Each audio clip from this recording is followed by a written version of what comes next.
pengikut dengan murid. Ya, nah hari ini saya akan mengkhotbahkan tema daripada bulanan kita. Tema bulanan kita bulan Oktober adalah bicara disiplin the mind. Nah, tapi saya mengubahnya sedikit daripada disiplin the mind yang terlalu jamak atau terlalu general. Saya menciutkan yang menjadi disiplin your mind. Karena disiplin the mind semua orang melakukannya, tetapi saya mau mengkerucutkan ini supaya mari kita belajar disiplin your mind. Nah, khotbah ini sangat-sangat praktikal. Biasanya kita khotbah theological, expositoris, dan kali ini saya khotbah sangat praktikal karena tidak ada cara yang lebih bagus selain menunjukkan practicality. Bagaimana kita mendisiplin pikiran kita. Nah, disiplin dalam kehidupan amat sangat perlu. Karena tanpa disiplin, maka kita tidak menjadi makhluk sosial. Tanpa disiplin, maka kita akan menjadi orang liar, bahkan menjadi mungkin orang hutan yang tidak tahu apa yang harus dilakukan dan apa yang tidak boleh dilakukan. Tetapi kata disiplin ini juga paling tidak enak dan paling tidak disukai, khususnya oleh anak-anak. Kenapa anak-anak bilang kalau kamu nakal papi mami disiplin. Jadi kata disiplin banyak mengandung pengertian tergantung dari siapa yang mengucapkan dan siapa yang menerimanya. Disiplin dalam kehidupan dimulai dalam pikiran, dan pikiran yang didisiplin dengan firman adalah pikiran yang dibaharui oleh firman. Saya ulang, disiplin dalam kehidupan dimulai di dalam pikiran, dan dalam pikiran yang sudah diperbaharui oleh firman. Sehingga Paulus pun menulis dalam kitab Roma bahwa ubahlah dirimu dengan pembaharuan budi. Di situ dikatakan pembaharuan budi. Tetapi sesungguhnya dikatakan pembaharuan budi adalah pembaharuan cara berpikir. Nah, ayatnya kita lihat ayat firman Tuhan yang berkata 2 Korintus 10 ayat 3 sampai 5. Sengaja saya sodorkan dua versi Inggris dan Indonesia supaya kita lihat ada sedikit perbedaannya. Yang bahasa Inggris berkata demikian dari ESV, "For though we walk in the flesh, we are not waging war according to the flesh. For the weapons of our warfare are not of the flesh, but have divine power to destroy strongholds. We destroy arguments and every lofty opinions raised against the knowledge of God and take every thought captive to obey Christ." Sekarang dalam bahasa Indonesia, memang kami masih hidup di dunia, tetapi kami tidak berjuang secara duniawi. Di sini saya enggak terlalu suka terjemahannya, karena dalam bahasa Inggris dikatakan, "For though we walk in the flesh." Flesh is not word. Flesh is daging. Tapi diterjemahkan dalam bahasa Indonesia world, dunia. Ini yang saya katakan ada sedikit perbedaannya. Karena senjata kami ayat 4 dalam perjuangan bukanlah senjata duniawi, tetapi melainkan senjata yang diperlengkapkan dengan kuasa Allah yang sanggup untuk meruntuhkan benteng-benteng. Lagi-lagi dalam bahasa Inggris dikatakan, "For the weapon of our warfare are not the flesh." Bukan karena daging, tetapi karena kekuatan dari Tuhan, divine power. Ayat 5, "Kami mematahkan setiap siasat orang dan merubuhkan setiap kubu yang dibangun oleh keangkuhan manusia untuk menentang pengenalan akan Allah. Kami melawan segala pikiran dan menaklukkannya kepada Kristus." Saudara yang dikasihi oleh Tuhan dan yang saya kasihi, dengar baik-baik. Kita lahir di dunia sudah dalam keadaan dosa. Kita is a sinful nature. Kita sudah mempunyai dosa sejak kita lahir. Memang bukan dosa yang kita perbuat, tapi dosa yang kita terima dari papa mama, emak engkong, buyut, kongco dan lain sebagainya. Jadi turun kepada kita dan juga terutama dari Adam. Jadi ada dosa yang diregenerasikan ke kita. Sehingga kita lahir ke dunia sudah dalam keadaan dosa dan tidak punya kuasa untuk melawan dosa. Banyak orang berkata kita harus berbuat baik untuk melawan dosa. Kalau berbuat baik untuk melawan dosa bisa, maka kita tidak perlu bantuan Tuhan untuk mengalahkan perbuatan dosa dan daging. Di sini dikatakan ayat yang keempat, for the weapon of our warfare are not the flesh, but divine power.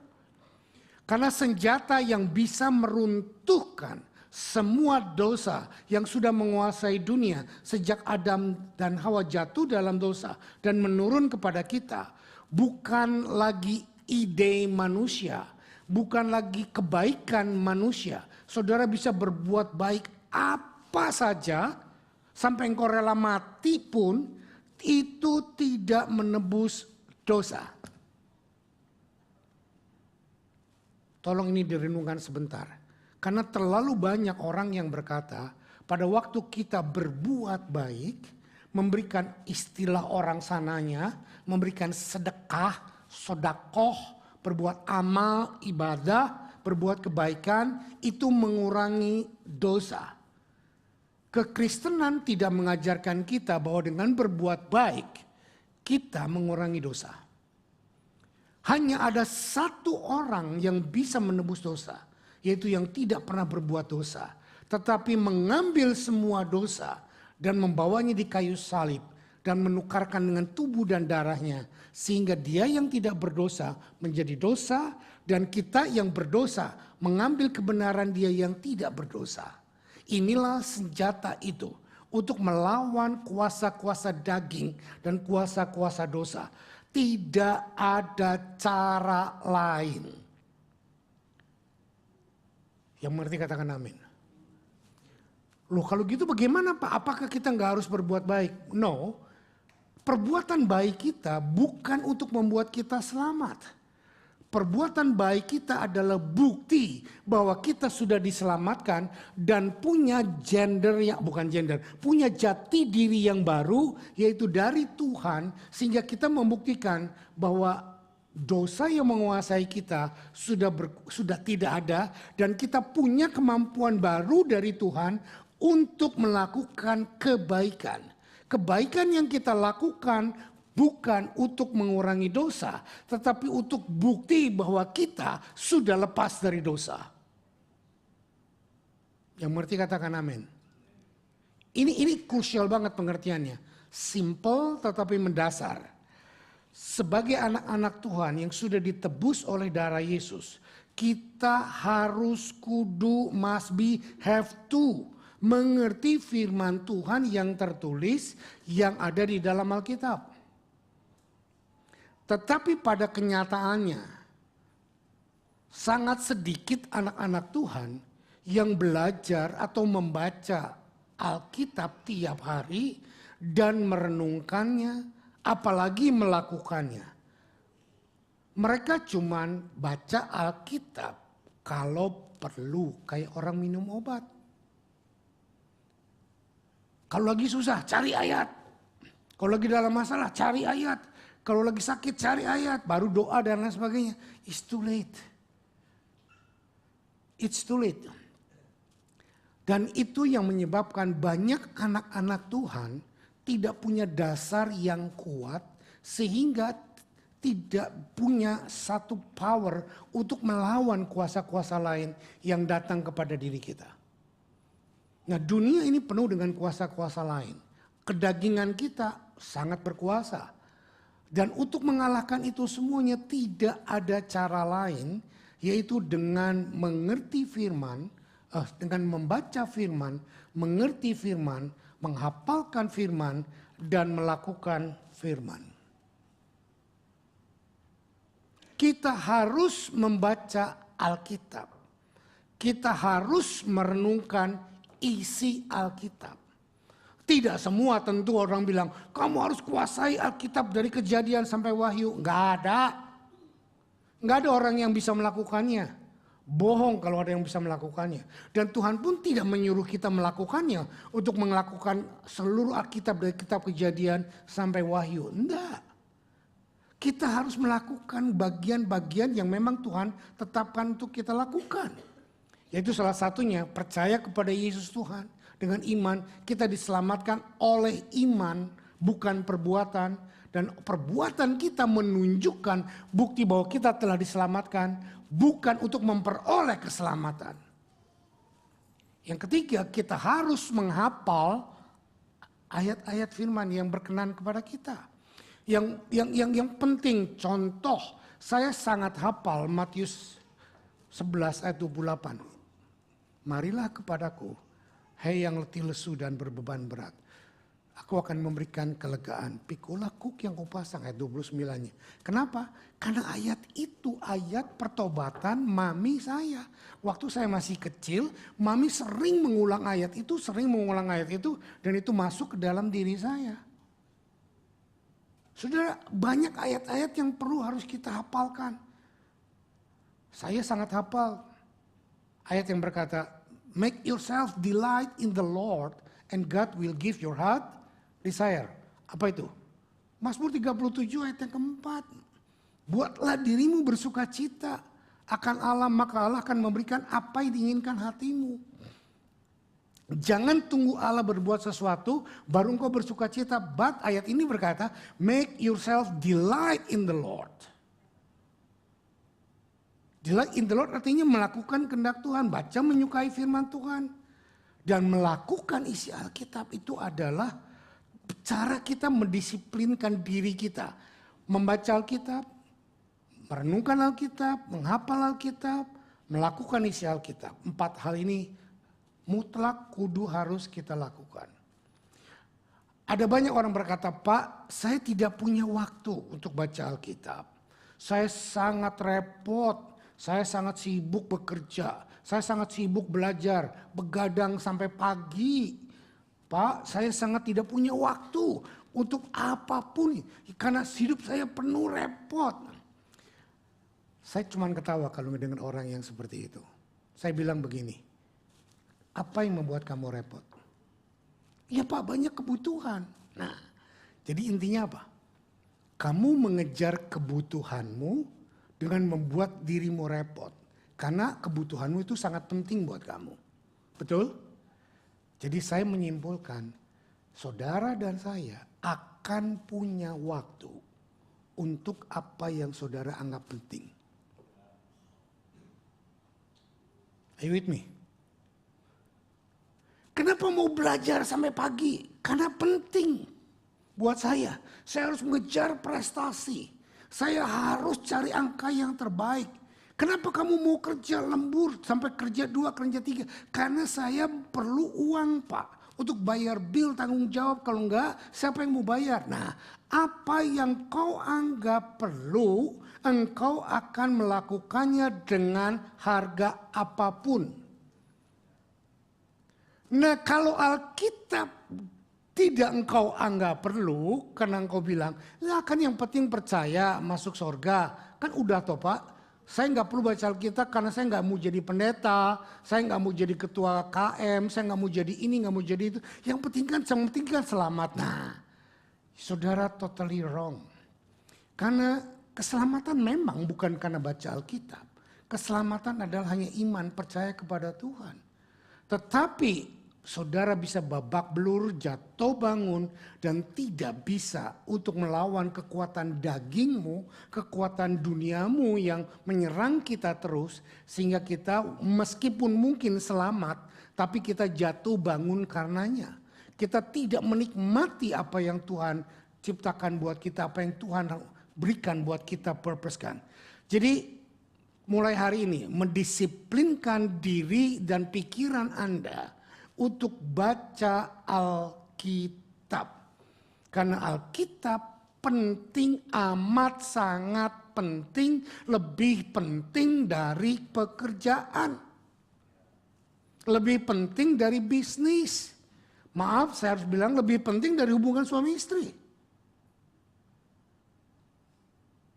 Wah Pak, nggak bisa. Nah, pola pikir seperti ini yang harus diganti. Tadi dikatakan oleh Korintus bahwa kita harus membongkar kubu-kubu pertahanan yang sudah masuk ke dalam pola pikir kita bahwa yang lain lebih penting dari Alkitab. It's totally wrong. Alkitab itu yang terpenting dalam hidup kita. Karena dengan kita membaca Alkitab, kita mempunyai pengertian baru. Dengan pengertian baru, sudah dengar baik-baik. Ide yang ditanamkan oleh filsafat, oleh budaya, oleh ras keturunan kita dari orang Chinese, dari orang mana, itu masuk ke dalam diri kita, itu tidak bisa diusir. Saya belajar dari seorang hamba Tuhan yang sangat saya kagumi, Miles Monroe. Dia berkata, ide tidak bisa dibunuh. Ide hanya bisa diganti dengan ide yang lain. Nah, semakin saya mengerti ini, semakin saya belajar firman. Karena dengan belajar firman, kita mendapatkan ide yang boleh dikatakan ide yang baru, boleh dikatakan pewahyuan, boleh dikatakan revelation, boleh dikatakan pernyataan Tuhan. Dan itu yang kita tangkap dan itu yang kita masukkan. Ini menggeser ide yang lama yang tidak cocok dengan apa yang firman Tuhan katakan. Yang mengerti katakan amin. Jadi pada waktu kita mendisiplinkan diri untuk mengerti firman, dengan belajar firman, dengan menggali firman, merenungkan firman, maka ide itu akan tertanam dan mengusir ide yang lain. Hidup dengan disiplin pribadi dimulai dengan menguasai diri. Penguasaan diri yang dilakukan dengan training adalah kata kunci untuk hidup disiplin. Penguasaan diri di sini saya maksudkan adalah pikiran, perasaan, keinginan atau dalam bentuk konkretnya jiwa. Jiwa kita terdiri dari pikiran, perasaan, dan keinginan. Dari awal saya sudah kasih garis bawah bahwa kita akan bicara tentang segi practicality, bukan teologis. Karena mendisiplinkan pikiran kita berdasarkan firman tidak bisa, harus bagaimana stepnya untuk kita melakukannya. Cuman bilang baca Alkitab saja, baca Alkitab saja. Enggak, sudah terlalu sering saudara mendengar yang seperti itu. Tetapi hari ini saya ingin berkata bahwa hidup dengan disiplin pribadi dimulai dengan pikiran kita. Coba mari katakan, Alkitab itu penting. Katakan Alkitab itu penting. Masukkan dalam otakmu, Alkitab itu penting. Dan buang pikiran bahwa baca Alkitab hanya penting buat pendeta, buat khotbah, buat pelayanan. Buang pikiran-pikiran itu. Ganti dengan ide bahwa aku tidak bisa hidup tanpa firman. Saudara, mendisiplinkan hidup dengan pikiran, penguasaan diri dilakukan dengan training adalah kata kunci untuk hidup disiplin. Nah, kata training artinya training is doing things repeatedly until you are skillfully. Nah, train melatih diri kita, melatih pikiran kita, melatih sikap kita, melatih attitude kita, melatih innovation kita untuk dikuasai oleh firman. Dan ingat, pada waktu kita training, saya ngomong pasti pernah gagal. Senggol kiri kanannya. Jadi kalau kamu gagal melakukan firman, jangan give up. Semua orang termasuk saya, termasuk istri saya, termasuk tokoh-tokoh Alkitab, Musa, Abraham, Elia pernah gagal. Hanya Tuhan Yesus yang tidak pernah gagal. Jadi waktu Anda melatih dirimu, aduh aku pengen baca Alkitab nih, gagal. Jangan dari dulu juga gagal. Kayak yearly resolution bukan? year resolution kan selalu kita gagal toh. Tapi kok tiap tahun ulang lagi, gagal ulang lagi, gagal ulang lagi. Nah saya minta training pikiranmu, latih pikiranmu, latih jiwamu, perasaanmu. Ya memang aku gagal, tapi hari ini aku mau belajar. Aku gagal, tapi besok aku mau berubah. Tangkap. Latih terus, latih terus, latih terus. Jangan pernah give up. Nah, saya punya beberapa poin untuk melatih training hidup kita. Satu, training berkata pergumulan untuk hidup disiplin. Waktu kita mau mentraining diri kita, saya mentraining diri saya untuk berenang tiap minggu. Tapi saya mesti perang habis-habisan. Kenapa perang? Seringkali malas. Istri saya sangat rajin mengingatkan. Bukan rajin trainingnya, rajin mengingatkan. Pap, hari ini belum berenang. Ya. Pap, minggu ini belum berenang. Ya. Pap, usahakan berenang. Ya. Jujur, seringkali sebel. Loh, betul. Daging kita berkata cerewet, bawel, sebel. Karena kita maunya nggak ada orang warning kita. Maunya kita enaknya sendiri gitu loh. Sama waktu saudara ditegur baca Alkitab. Nggak baca Alkitab, sebel gue dengar Om Sam ngomong kayak gitu. Nah, emangnya cuma dia yang baca Alkitab? Gue juga baca kali. Nah, tapi lihat saudara, bahwa dalam training kita membutuhkan disiplin pribadi dan pergumulan untuk disiplin itu melawan kenyamanan diri kita.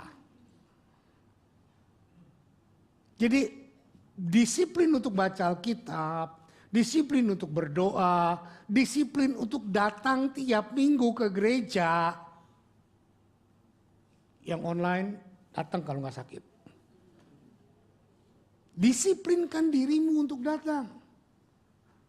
Disiplinkan dirimu untuk, kata tadi Pastor Yosia, himbau lakukan sesuatu di dalam gerejamu.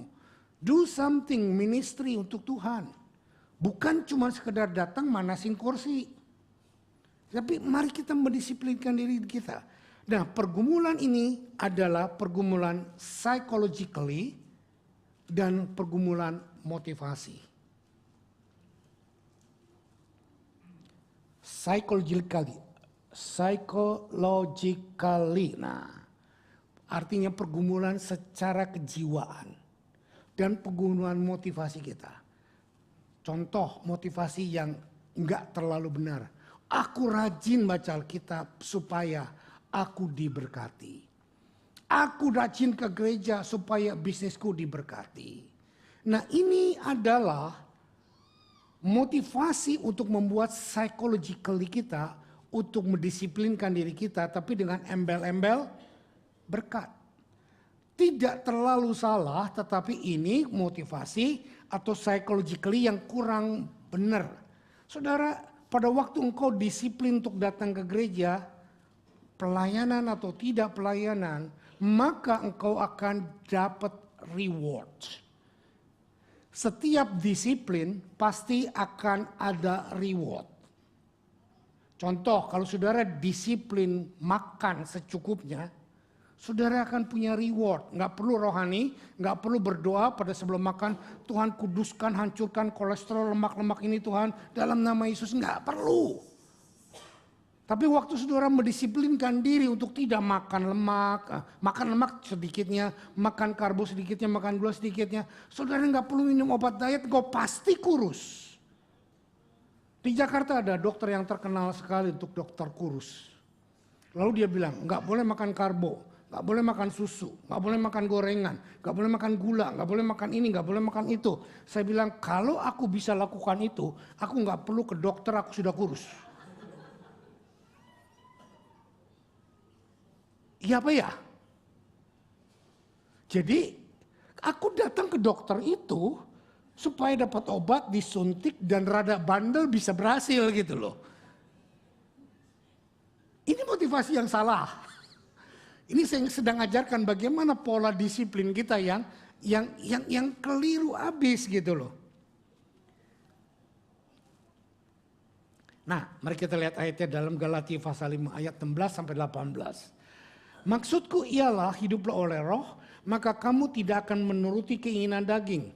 Sebab keinginan daging berlawanan dengan keinginan roh. Dan keinginan roh berlawanan dengan keinginan daging. Karena keduanya bertentangan sehingga kamu setiap kali tidak melakukan apa yang kamu kehendaki.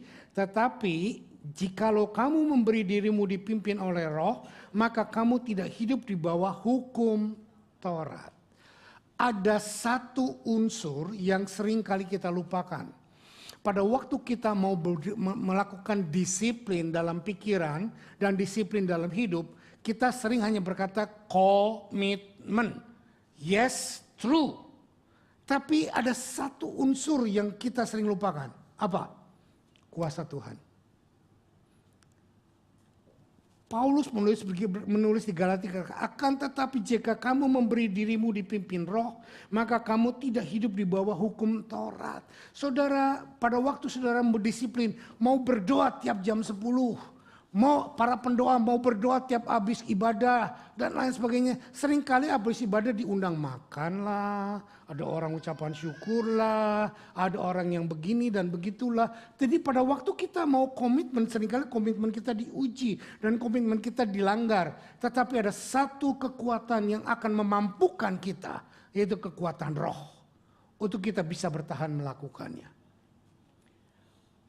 Saya nggak boasting dengan diri saya, tapi saya memberikan contoh bagaimana kekuatan yang dikuasai oleh roh dengan komitmen kita membuat hidup kita mampu melakukan disiplin. Saudara tahu semuanya, saya sudah keluar-keluar di sini bahwa selama COVID 3,5 tahun saya puasa tiap hari. Dan kalau secara manusia mana tahan puasa 3,5 tahun, tetapi dengan komitmen dan bantuan kuasa Roh Kudus, maka saya bisa melakukannya sampai 3,5 tahun. Bukan cuma itu, saya katakan pernah ya, puasa nggak makan babi, udang, lobster, kepiting, hampir 30 tahun. Berhasil, karena dengan bantuan kuasa Tuhan. Saudara, kalau kita mau hidup komitmen dan minta pertolongan kuasa Roh Kudus, maka kita pasti bisa. Untuk hidup disiplin berdasarkan firman Tuhan, pasti akan melewati fase pergumulan melawan keinginan daging, dan sangat mungkin kita bisa jatuh atau gagal. Saya sudah katakan tadi, senggol sebelah kiri kanannya, jangan menyerah. Kamu boleh gagal. Kamu boleh fail, tapi give up again. Bangkit lagi, lakukan lagi. Jangan menyerah. Saya hampir menyerah untuk menurunkan berat badan. Saya sudah bilang berkali-kali, percumalah diet nggak diet, gue tetap aja nggak turun-turun. Tapi belakangan saya lumayan berhasil turun, cuman 1 kilo.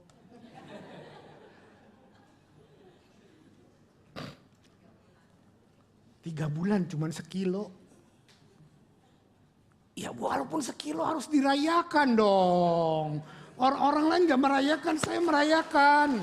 Oh, berikan aplaus buat diriku sendiri 1 kilo.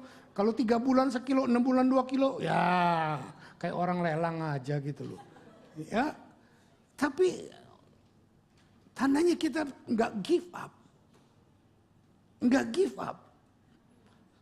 Saya isolasi mulut saya sekarang berhenti ngomong, gak bisa turun.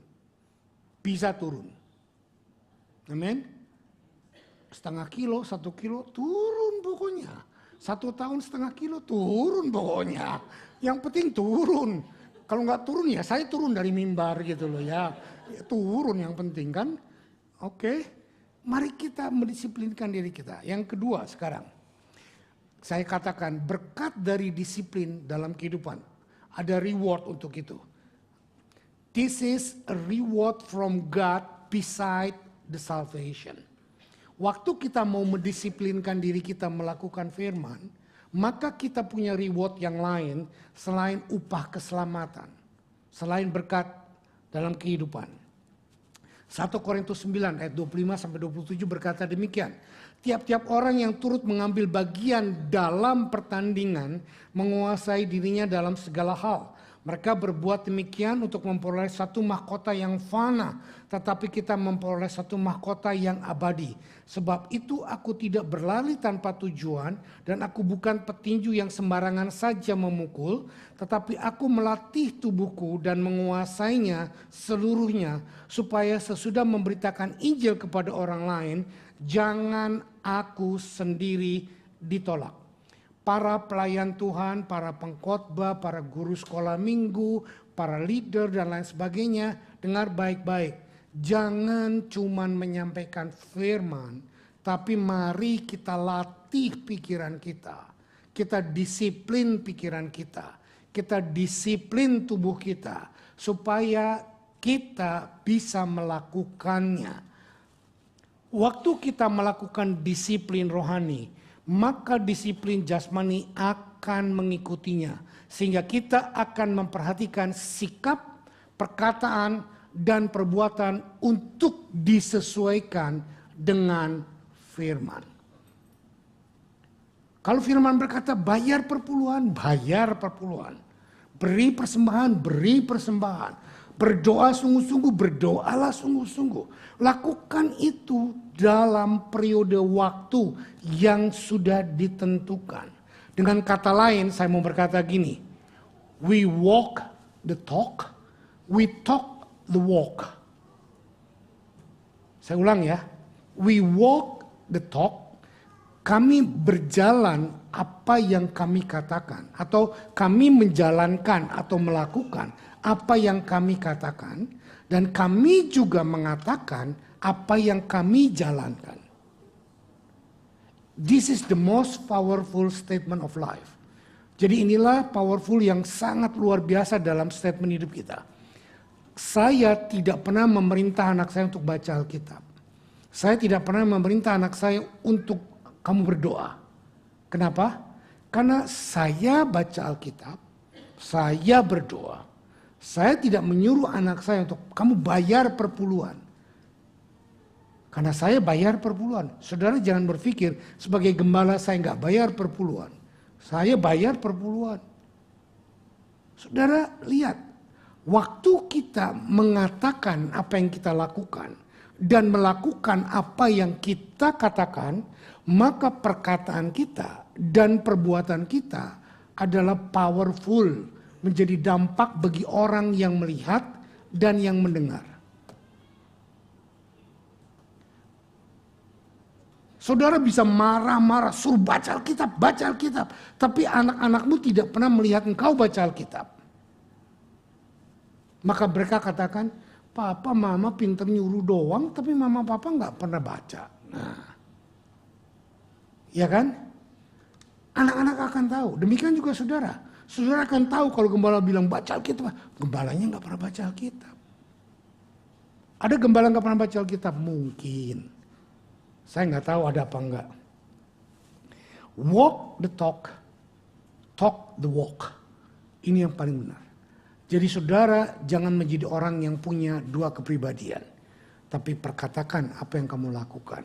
Karena itu akan menjadi hal yang sangat mendisiplinkan hidup kita. Dan akan menjadi reward buat Tuhan bagi kita. Lalu yang berikutnya.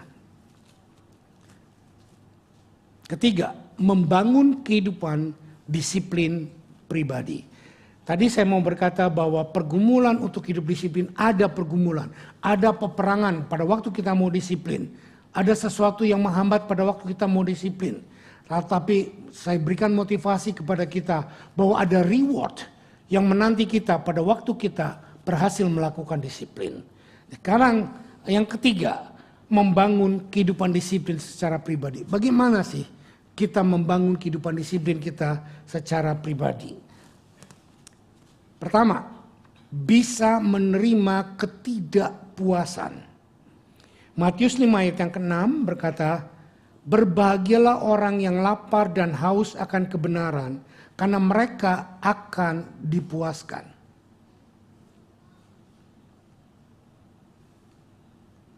Ya.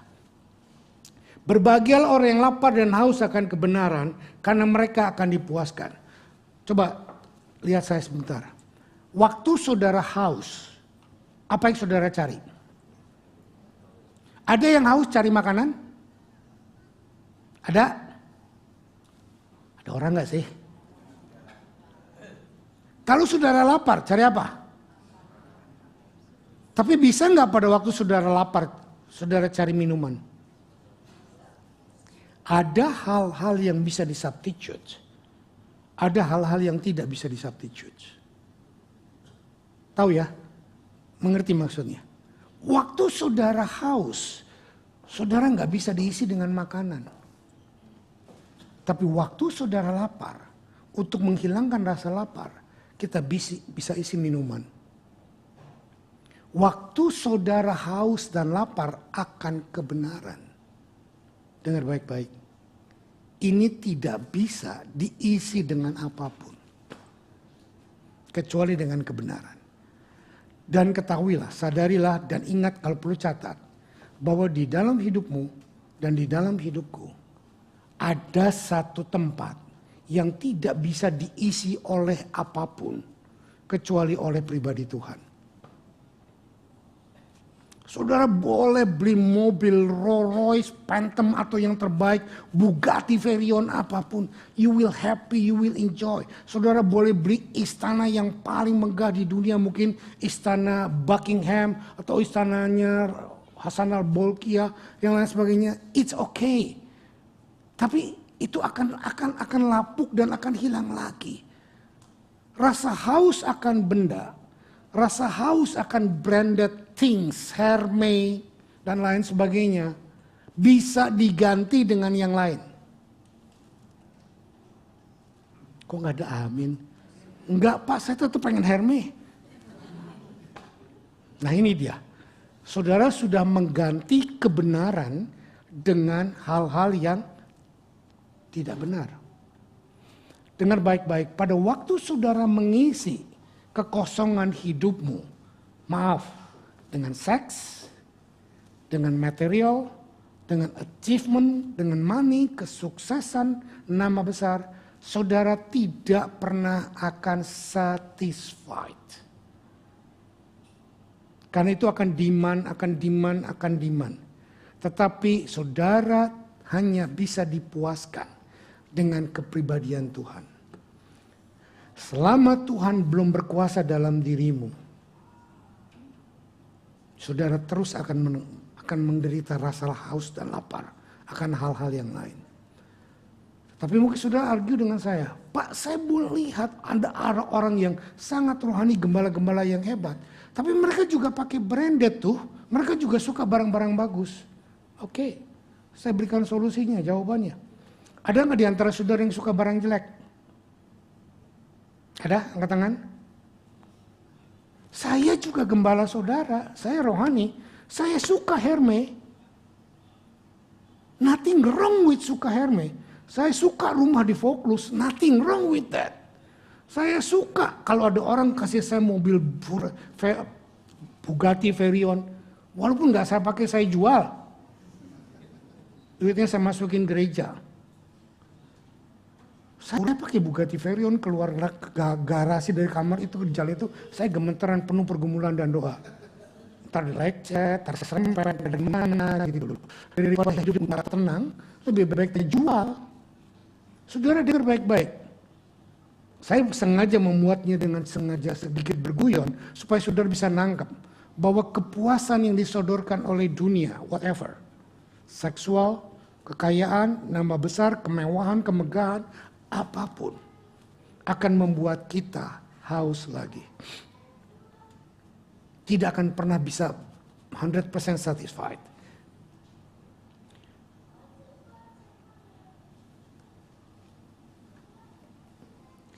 Hunger is the thirsty of the condition of the satisfaction of our body.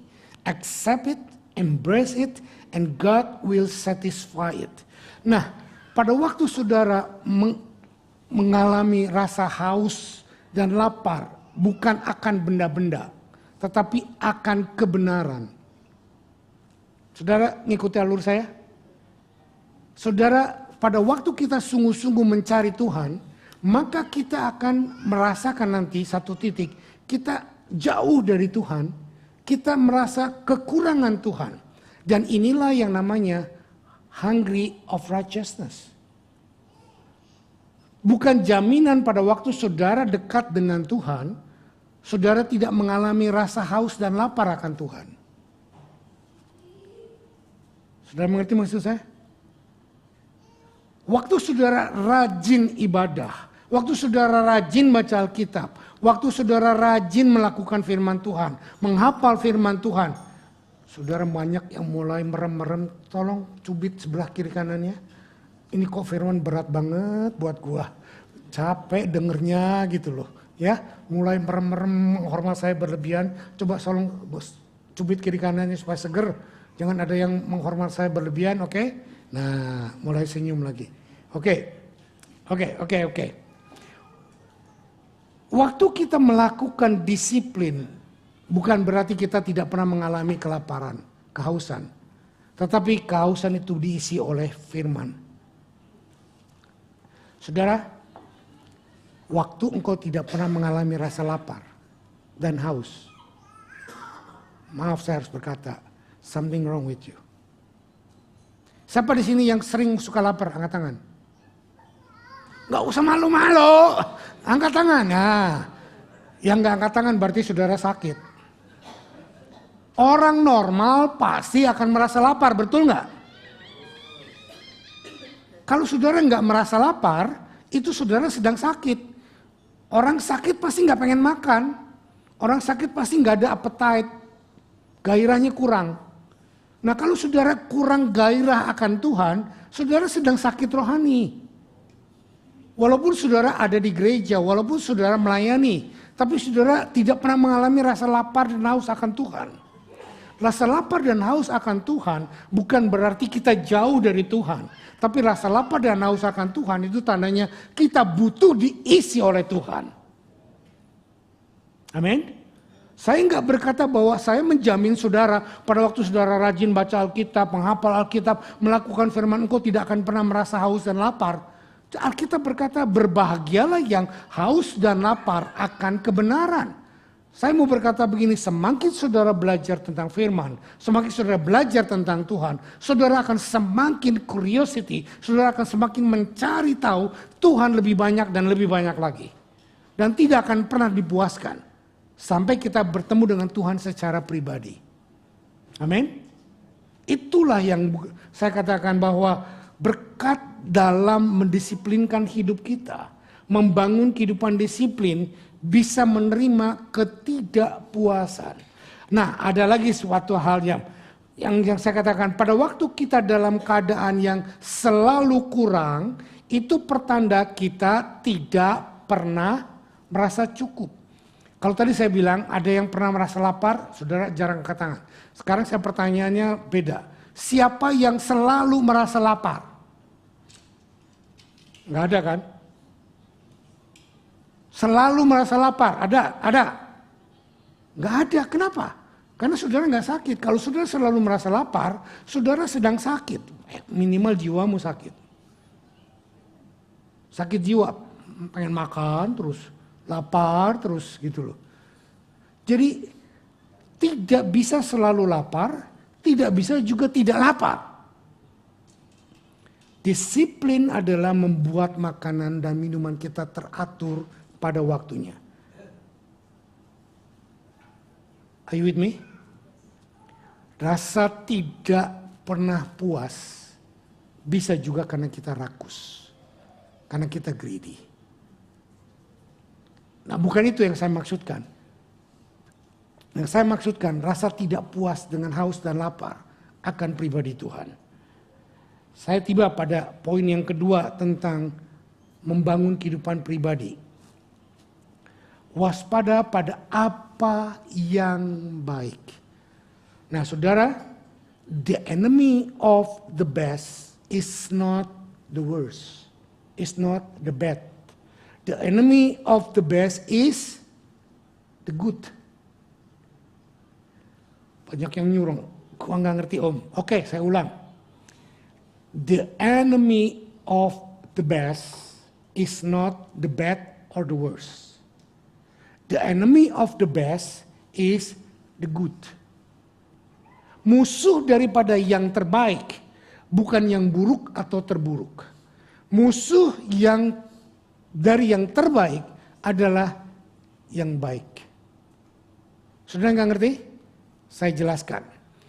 Kalau saudara, maaf ya, beli Hyundai, saudara sudah puas. Saudara tidak akan pernah punya keinginan beli Tesla. Nah, dia ada yang puas di belakang yang punya Hyundai. Sebab itu dia nggak akan pernah punya Tesla karena dia nggak mau. This is truth. Amin. Mau nggak mau harus diaminkan. Tapi kalau saudara merasa begini, aku mau beli Rolls Royce, tapi duitku cuma cukup beli Hyundai. Itu bukan masalah puas dan tidak puas, tapi itu masalah mencukupkan diri. Iya kan? Iya kan? Saudara mengerti? Ini yang maksud saya. Mendisiplinkan diri kita adalah di sini. Jadi kita jangan puas pada kondisi keadaan kita sekarang ini.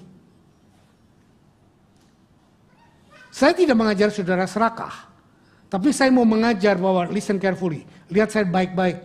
Jangan pulang bawa pengertian yang keliru. Di dalam Tuhan selalu ada yang better and better and better at any time. Saya tidak bicara masalah duit. Saya tidak bicara masalah pencapaian. Tapi saya bicara tentang kepuasan di dalam Tuhan. Hubungan saudara dengan Tuhan, puncak disiplin rohani saudara dengan Tuhan saat ini, tidak cukup untuk bulan depan, tidak cukup untuk tahun depan. Jadi maju terus. Nah, caranya untuk bisa maju terus, jangan bandingkan kehidupanmu dengan kehidupan temanmu atau dengan suamimu dan istrimu. Jangan. Apalagi dengan anak-anak. Tapi bandingkan kehidupanmu sekarang dengan apa yang Tuhan tujukan dalam hidupmu. Yaitu your purpose and your destiny. Nangkep gak sih maksud saya? Terlalu berat gak? Terlalu berat gak? Enggak, bisa dimengerti gak? Bisa ya?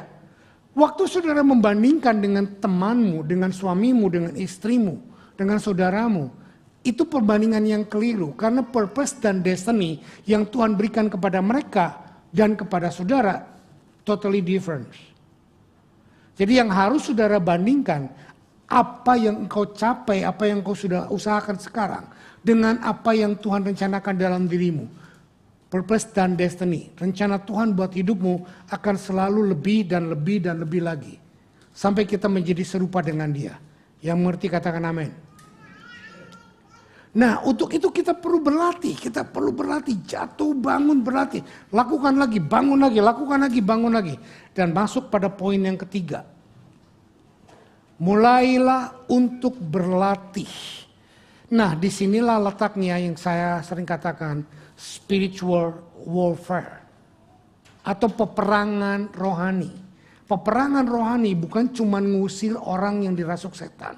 Tapi peperangan rohani adalah bagaimana memakai firman Tuhan dengan kekuatan kuasa Roh Kudus untuk melawan keinginan-keinginan dagingmu.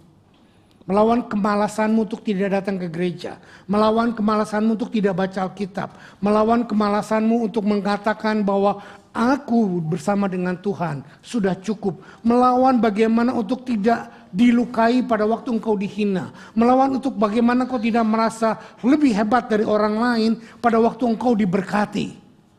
Tidak ada puff up kesombongan dan tidak ada merasa minder dan ditekan menjadi frustrasi, menjadi iba diri dan lain sebagainya. Nah, inilah peperangan rohani kita setiap hari, setiap saat. Spiritual warfare with worldly principles.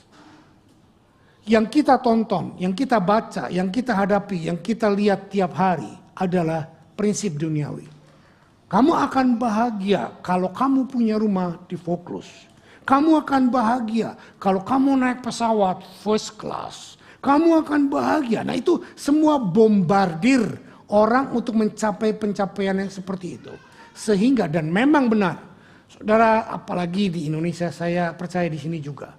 Waktu kita datang ke sebuah tempat, hotel atau restoran dengan pakai kijang, kita nggak dibukain pintu. Tapi waktu datang dengan Mercy S-Class, itu penjaga pintu langsung, "Selamat sore Pak, buka pintu silahkan," gitu loh.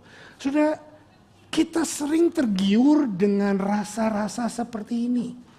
Masuk pesawat, business class first, yang lain berdiri, yang business class dengan bangganya masuk di dalam karpet biru. Yang ekonomi apalagi duduk paling belakang, udah dapat paling belakang, masukin tempat susah, baknya diambil orang dan lain sebagainya. Jadi apalagi yang punya kaki kayak saya menderita, kelipet, bengkak dan lain sebagainya. Jadi kita dipacu untuk, saya bukan ngomong ini supaya saudara beli bisnis kelas, tapi kalau saudara tergerak puji Tuhan. Gitu loh ya. Saudara dengar baik-baik, bukan itu tujuannya pencapaian kita.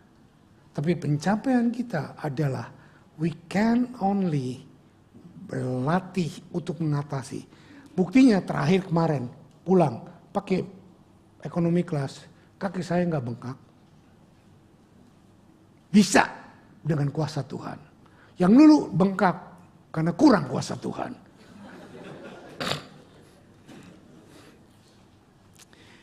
Ya apalagi yang mau disalahin. Semua keadaannya sama ekonomi. Lututnya sama nggak berubah, penyakitnya belum sembuh. Yang satu bengkak, yang satu nggak bengkak, ya. Daripada nggak ada yang disalahin, salahin Tuhan aja lah ya. We can only work out whatever God has working in our life. Saudara, kita hanya bisa mengerjakan apa yang Tuhan sudah kerjakan di dalam diri kita. Nah ayatnya adalah ini. Sudah mau catat aja dulu. Saya mau ganti slide soalnya. Oke, saya boleh ganti? Nah ini ayatnya. 1 Timotius 4 ayat 6-8. Dengan selalu mengingatkan hal itu kepada saudara-saudara kita. Engkau akan menjadi seorang pelayan Kristus yang baik. Terdidik dalam soal-soal pokok iman kita dan dalam ajaran sehat yang kau ikuti selama ini. Ayat 7 kita baca keras-keras yuk. 2, 3. Tetapi jauhilah tahayul dan dongeng nenek-nenek tua. Latihlah dirimu beribadah. Latihan badani terbatas gunanya, tetapi ibadah itu berguna dalam segala hal karena mengandung janji baik untuk hidup ini maupun untuk hidup yang akan datang. Saudara perhatikan, saudara nge-gym, saudara berenang, saudara lari, saudara diet, semuanya ada gunanya. Itu mendisiplinkan hidup kita supaya body shaping kita baik, katanya sayang cucu, untuk supaya masa depan kuat, sehat, supaya kita makan diet dan lain sebagainya, itu berguna sekali. Tapi saya mau berkata bahwa disiplin rohani, rajin baca Alkitab, menghafalkan Alkitab, melakukan Alkitab akan amat sangat jauh berguna untuk kehidupan baik yang sekarang maupun yang kekal. Kok gak ada amin sih? Bingung jadinya ngomong apa ya? Gitu loh. Apa terkagum-kagum? Bengong. Paulus berkata latihan jasmani itu cuma hanya sekedar sampai kehidupan. Mati udah gak guna. Karena pada waktu kita mati, olahragamu gak berguna. Loh saudara boleh olahraga, boleh nge-gym, boleh diet. Tetap aja kanker datang, bener gak? Gak ada jaminan orang yang hidupnya bersih sebersih-bersihnya. Masak kol, tahu kol? Dicuci sampai 15 kali, sampai tipis kolnya, baru direbus. Enggak jaminan. Saya punya teman freak abis bersihnya.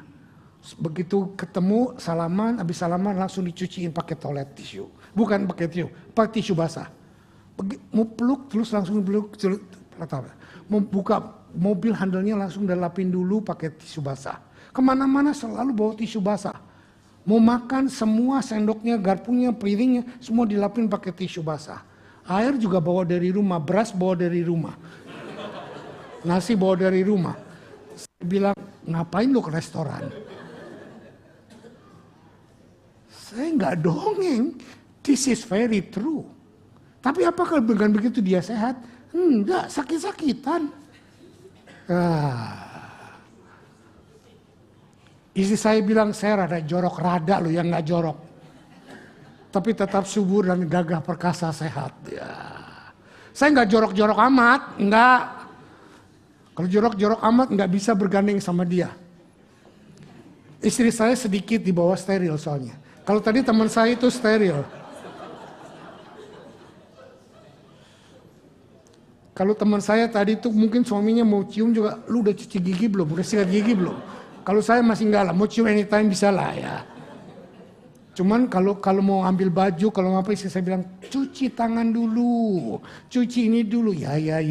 Mengajar saya lebih hebat ya. Oke. Ini menjaga disiplin. Istri saya sangat disiplin dalam kebersihan. Tapi tetap diserang karena panic attack. Kena vertigo gitu loh. Apa urusannya? Nggak tahu urusannya apa. Ketawanya ngakak semuanya.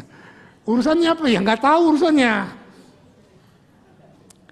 Oke. Sampai mana? Sampai lupa tuh. Oke, nomor 4. Sekarang masuk nomor 5 dah ya. Sekarang masuk nomor 4. Waktunya udah habis. Dikit lagi lah tambah. Kuasai atau perintahkan tubuh kita. Nah tuh. Jadi disiplin rohani memberanikan kita untuk menguasai tubuh kita dan menguasai pola pikir kita. Ini ayatnya. Oh 1 Korintus bukan. Iya betul. Kuasai tubuh kita. Tidak tahukah kamu bahwa dalam gelanggang pertandingan semua peserta turut berlari, tetapi bahwa hanya 1 orang saja yang mendapatkan hadiah. Karena itu larilah begitu rupa sehingga kamu memperolehnya. Tiap-tiap orang yang turut mengambil bagian dalam pertandingan menguasai dirinya dalam segala hal. Mereka berbuat demikian untuk memperoleh satu mahkota yang fana. Tetapi kita memperoleh mahkota yang abadi. Sebab itu aku tidak berlari tanpa tujuan dan aku bukan petinju yang sembarangan saja memukul. Tetapi aku melatih tubuhku dan menguasai seluruhnya. Supaya sesudah memberitakan Injil kepada orang lain, jangan aku ditolak. Jadi seperti yang saya katakan tadi, ulangi lagi bahwa we talk the walk, we walk the talk. Ini penting sekali, kuasai tubuh kita supaya tubuh kita, sikap kita, cara bicara kita berpadanan dengan disiplin rohani lewat firman Tuhan. Saya masih punya 1 poin lagi, ntar saya dimarahin pulang. 5. Arahkan pandangan kita kepada sasaran di depan. Kalau tadi kita menguasai tubuh, sekarang arahkan pandangan. Arahkan pandangan kita kepada sasaran yang ada di depan. Apa sasaran kita? Kalau saudara diet, kalau saudara nge-gym, saudara disiplin, apa sasarannya? Sehat, kuat, bahagia, panjang umur, dan lain sebagainya. Nah, sasaran disiplin rohani kita adalah ini. Ibrani 12 ayat 1 dan 3. Karena kita mempunyai banyak saksi bagaikan awan yang mengelilingi kita, marilah kita menanggalkan semua beban dan dosa yang begitu merintangi kita dan berlomba dengan tekun dalam perlombaan yang diwajibkan bagi kita. Marilah kita melakukannya dengan mata yang tertuju kepada Yesus yang memimpin kita dalam iman dan yang membawa iman kita kepada kesempurnaan, yang mengabaikan kehinaan, tekun memikul salib ganti sukacita yang disediakan bagi Dia yang sekarang duduk di sebelah kanan tahta Allah. Ingatlah selalu akan Dia yang tekun menanggung bantahan yang sehebat itu terhadap dirinya dari pihak orang-orang berdosa, supaya jangan kamu menjadi lemah dan putus asa. Saudara, waktu engkau gagal, waktu engkau jatuh, waktu engkau diledek, waktu ada orang merendahkan kita, lihat kepada sasaran di depan. Siapa? Yesus. Yesus yang tidak punya dosa. Yesus yang tidak punya salah. Tetapi dicemooh waktu dia naik di atas kayu salib, orang meludahi dia dan berkata apa? Kamu mau menolong orang, sekarang tolonglah dirimu sendiri. Saudara dicemooh, dia dicaci, dia dimaki, tetapi dia tidak menjawab. Jadi pada waktu kita sedang mendisiplin diri, ada orang ledek, macam lu, gua mau lihat sampai kapan bisa. Nah, gak apa-apa. Biarkan anjing menggonggong, kafilah jalan terus. Jangan anjing menggonggong dibalas dengan harimau mengaum, mati anjing. Ya kan? Nah, saya kasih ada satu ayat lagi. Jangan mudah kecewa, lalu menjadi lelah, dan lalu menjadi menyerah. Jangan izinkan kekecewaan menggerogoti disiplin rohani kita. Jangan kecewa kepada orang lain membuat kita undur dari disiplin rohani. Bodoh banget. Habis gara-gara dia sih gue begini. Nah, maaf bukan cuma bodoh tapi saya bilang orang itu pengecut. Jangan izinkan orang lain mempengaruhi masa depanmu. Jangan izinkan orang lain mempengaruhi reward yang bakal kau capai dari Tuhan. Entah itu suamimu, entah itu istrimu, entah itu anakmu. Mungkin mereka melukaimu, mungkin mereka menyakitimu, mungkin mereka membuat engkau merasa nggak nyaman. Tapi jangan menjadi hancur karenanya. Jangan menyerah. Disiplin rohanimu tetap lakukan disiplin. Ya, ini ayatnya. Ayat terusannya dari tadi ayat 3 sekarang ayat 4. Dalam pergumulan kamu melawan dosa, kamu belum sampai mencucurkan darah. Dan sesudah lupakah kamu akan nasihat yang berbicara kepada kamu seperti kepada anak-anak. Hei anakku, janganlah anggap enteng didikan Tuhan. Dan janganlah putus asa apabila engkau diperingatkannya. Karena Tuhan menghajar orang yang dikasihinya. Dan ia menyesah orang yang diakuinya sebagai anak. Coba lihat, saya buat statement walaupun ini gak saya tulis. Lihat sini. Saudara tahu bahwa segala perkara ada di tangan Tuhan? Kalau saudara jatuh dalam disiplin rohani, kalau saudara meleset, saudara gagal, Tuhan sudah izinkan itu.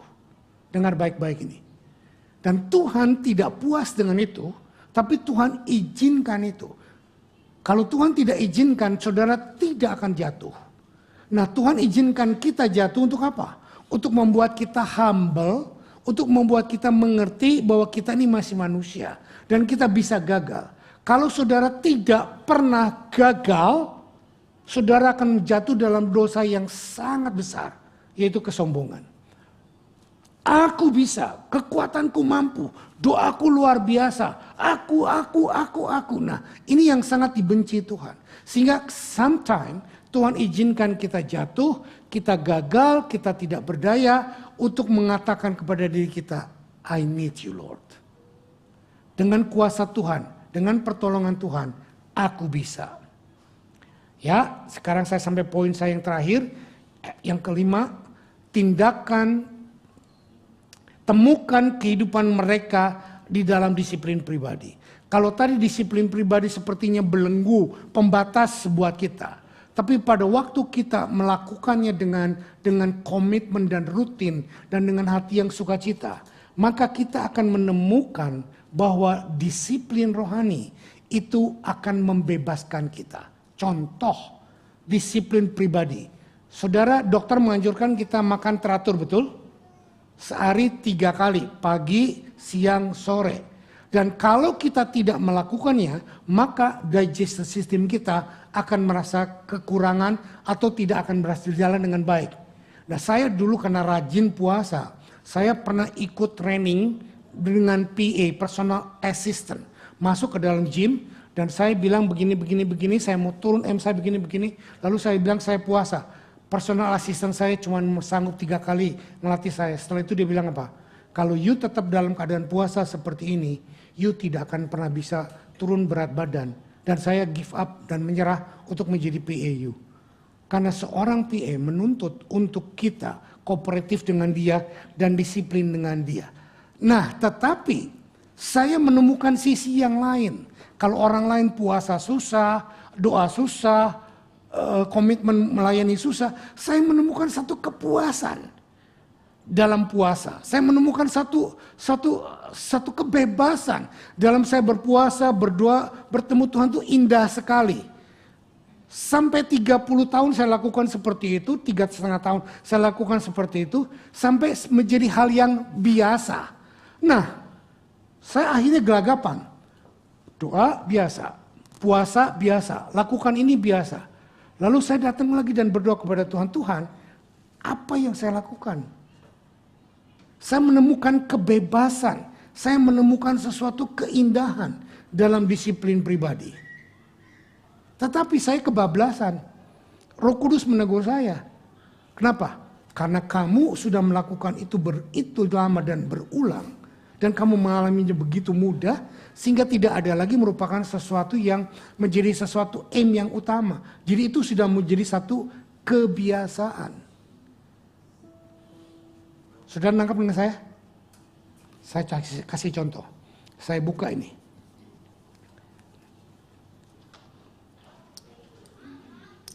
Saya sudah pakai jam tangan di sebelah kiri saya sudah bertahun-tahun. Dan sudah bisa lihat perbedaannya? Warnanya beda kan kulitnya? Kenapa? Karena sudah menjadi kebiasaan. Sudah menjadi sesuatu yang mendarah daging tiap hari ada di sini sehingga dia berbeda.